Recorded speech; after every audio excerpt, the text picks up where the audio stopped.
العنف من قبل المستعمر الفرنسي. وهكذا وفي 8 مايو قامت قوات الاحتلال الفرنسي بارتكاب عدة مجازر جماعية شملت الرجال والنساء والشيوخ وحتى الأطفال، واستخدمت فيها القوات البرية والجوية والبحرية، ودمرت مناطق وقرى بأكملها. وكانت النتيجة مقتل أكثر من 45 ألف جزائري، وتقدرها إحصاءات أخرى ب50 ألفا، وتصل بها ثالثة إلى 70 ألفا. ويأتي التضارب في أعداد الضحايا بسبب امتناع سلطات الاستعمار الفرنسية وقتها عن تسجيل القتلى في سجلات الوفيات.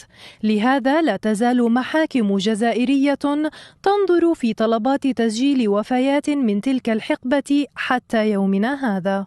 ولم يقف الأمر عند القتل، بل أبعدت السلطات الفرنسية كثيرا من قادة التظاهرات ومنظميها إلى جزيرة كاليدونيا الجديدة في أقصى شرق الكرة الأرضية.